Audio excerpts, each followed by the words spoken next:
দীর্ঘদিন পর আসে তামিম ভাইয়ের ইনিংস একটা দেখলাম, ভালো ইনিংস খেললো, দীর্ঘ 7 মাস পর তিনি আসলেন, আপনি নিজেও দেখলেন ইনিংসটা নিয়ে যদি একটু বলতেন। Also tremendous innings. আমি ওর ব্যাটিংয়ের আমি নিজেও একজন ফ্যান এবং যথেষ্ট অনেক দিন পরে মাঠে নেমেছে এবং ফার্স্ট ম্যাচটা হতে পারে খারাপ, এবং যেভাবে ব্যাটিং করেছে একবারের জন্য মনে হয়নি যে 7 মাস ক্রিকেট খেলেনি। তো তো সেই হিসাবে আমি মনে করি যে যেহেতু ফিটনেস এখন ভালো আছে, এখন ওকে সিদ্ধান্ত নিতে হবে জাতীয় দলে ফিরবে কিনা। কোন শটটা বেশি ভালো লেগেছে? আমরা দেখলাম কভার জোনে ড্রাইভ খুব ভালো খেলছে, ইনসাইড আউট এবং ডাউন দ্য উইকেট, মানে কোনটা দেখার পর মনে হচ্ছে এই তামিমকে তো আমরা দেখতে চাই সবসময়, চোখের শান্তি। বাট এখানে প্রতিটা শটে এনজয় করেছি এবং প্রতিটা শটে আগের তামিমকেই মনে হয়েছে দেখে, এবং আমার মনে হয় যে ও পুরো প্রিপারেশন, ওর মতো লিজেন্ডারি ক্রিকেটার খেলছে, এখানে ইয়াংস্টাররা যারা আছে ওর সাথে খেলছে, ওদেরও শেখার অনেক কিছু আছে এবং ড্রেসিং রুম শেয়ার করার একটা সুযোগ পাচ্ছে, এবং ওর থেকে এই এক্সপিরিয়েন্স শেয়ার করতে পারলে ইয়াং প্লেয়াররা আরও বেশি ইন্সপায়ার হবে। আপনি এখন নির্বাচক বা ওই কমিটিতে নেই, সাবেক নির্বাচক, প্রধান নির্বাচক হিসেবে চ্যাম্পিয়ন্স ট্রফিতে তামিম ইকবালকে চান কিনা? কতটা প্রয়োজন আসলে দেশের এবং দলের? বাট জাতীয় দলে ফেরার জন্য ওকে সিদ্ধান্তটা নিতে হবে, কারণ ওর মতো ক্রিকেটার, এক্সপিরিয়েন্স ক্রিকেটার যে কোনো দলের জন্য কিন্তু অনেক উপকৃত। তো সেই হিসাবে এটা মাত্র খেলা শুরু করেছে, ওর ফিটনেসটা আরও দেখতে হবে এটা।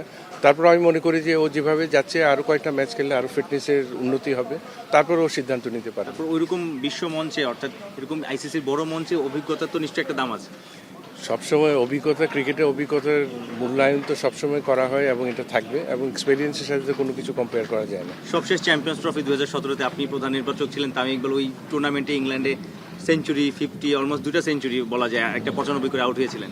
হ্যাঁ, অবশ্যই তো সেমিফাইনালে অল্পর জন্য আমরা ফাইনাল খেলতে পারিনি, তারপরে আমাদের বেস্ট উইশেস থাকবে। অবশ্যই আমাদের দেশ, আমরা চাবো যে ভালো কিছু করুক, কারণ সামনে বিপিএল খেলা আছে, এখানেও খেলোয়াড়দের ফিটনেসটাও দেখা হবে।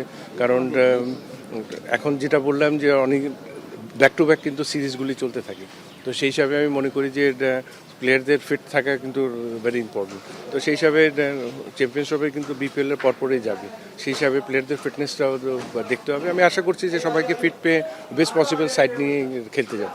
এনসিএল টি20 নিয়ে যদি একটু বলি, এবার ইয়াংস্টাররা দেখলাম কালকেও যেমন জিসান 100 করেছে, আরিফুলও 94 রানে একটা ইনিংস খেলেছে।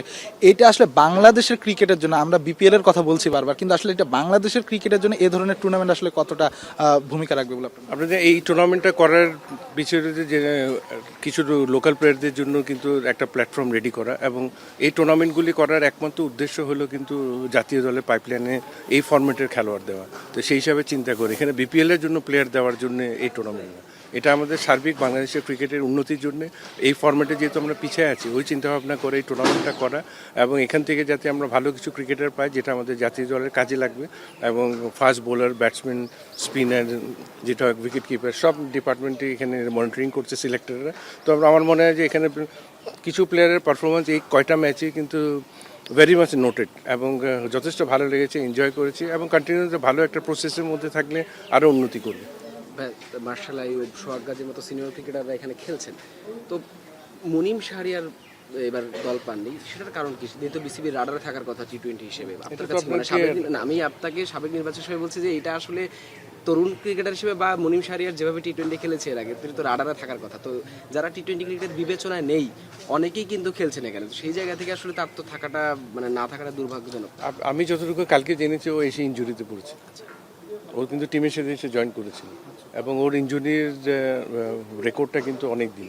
তো সেই হিসাবে কিছু কিছু প্লেয়ারের ফিটনেস কিন্তু ভেরি ইম্পর্টেন্ট, এবং সিলেক্টররাও এটা দেখে, ফিজিও ট্রেনার, এদের থেকে কিন্তু গ্রিন সিগন্যালটা নিয়ে কিন্তু যেতে হয়। তো সেই হিসাবে আমি মনে করি যে অবশ্যই ওর ফিটনেসে কিছু ঘাটতি আছে, হয়তো কিছু প্লেয়ারের কাছ থেকে কিন্তু পজিটিভ কিছু যদি আপডেট পাওয়া না যায়, তাহলে কিন্তু ওদিকে সিলেক্টররাও আগাতে পারে না, টিম ম্যানেজমেন্টরাও যেতে পারে না, এদিক দিয়ে মাথায় রাখতে। ঠিক আছে, থ্যাংক ইউ। দেখাবো ইনশাআল্লাহ।